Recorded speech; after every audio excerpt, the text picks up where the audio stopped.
Hi everybody, Woody here with you again. Last segment we talked about changing out the cast saw blade on a 940 Striker handheld cast saw. Today we are going to talk about continuing that process into the actual CastVac, the 986 CastVac. The saw, the 940, connects to the CastVac via, of course, electrical cord and vacuum hose because it is a vacuum. And then once it gets to the vacuum itself, you have the canister, and within the canister is of course, the motor at the bottom and the filter. The filter does need to be changed out periodically, anywhere from once every 3 to 6 months to maybe once biannually, or once or twice a year, depending on how many casts you're cutting off per period. We average about low ball average about 100 cast removal a week at our facility here at Pediatric Orthopedics. That being said, if we're taking off 100 cast a week, 4 weeks out of the month, that's 400 cast. So 400 cast, generally speaking, 400 cast removal per month. I'm usually having to change out this filter about every 6 months, every 3 to 6 months. So what do you do when you go to change out the CastVac filter? It's pretty easy. Changing out the filter takes like a minute, maybe, but there's a lot of preparation that goes into that. Number one, make sure you contact whoever your OSHA coworker rep is, or hazmat coworker rep is. Some places it's a designated employee. Other places, larger facilities, hospitals and such, have an actual department. But make sure you get with them first, touch base with them, so that everybody's on the same page as far as what you have to do to discard the old filter. There'll probably be some sort of hazmat bagging or boxing, and there may even be a designated location where to discard it, as opposed to just in the dumpster. Make sure you get with them first before you even open the canister, because you are dealing with hazmat.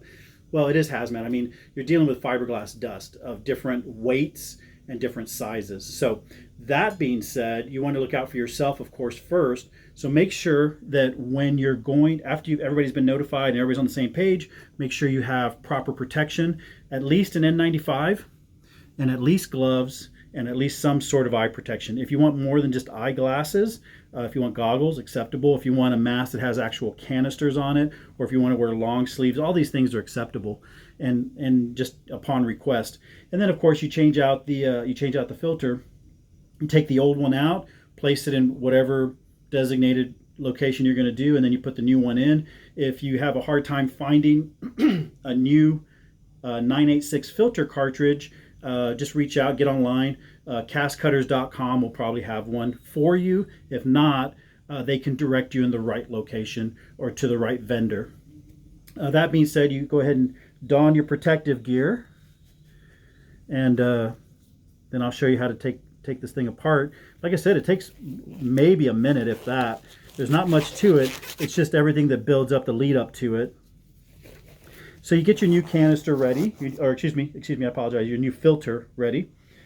The canister, I'll bring this in close so you can see. The canister itself is pretty easy.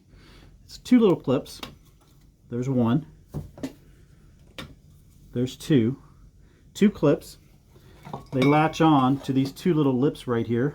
1, 2. You lift up the lid, just hang it off to the side, and you lift up your filter right out of there. It just comes right out. This has a little bit of weight to it, so that I know that this thing is due for a change, because this thing it's weighing right now, it feels like it's about maybe 3 to 5 pounds in weight, which is pretty heavy for a filter. You take it out, and don't mess with it, don't shake it around too much. And even though you're gonna be tempted, because there's a hole on the top here, to take your flashlight and look inside, no need to do that. If it feels like it's full, then it's full. Get rid of that wherever they tell you to discard it properly. You get your new one, and the new one just sits right in there. It's pretty easy. You just put it right in, nice and light, no big deal. This lid has a little lip here, and it has a seal here. So the lip fits right into the little hole of the filter. Then you get it down on the seal, match up the little latching mechanism, and you just clip it back on. 1, 2. That's it. It's really easy, and there's really no reason to make a big old hairdo out of it. You just take the old one, discard it properly, put the new one. Should last you for a few hundred casts minimum. And that's how you change out the 986 CastVac filter. All right, you guys, until the next video, we'll see you then.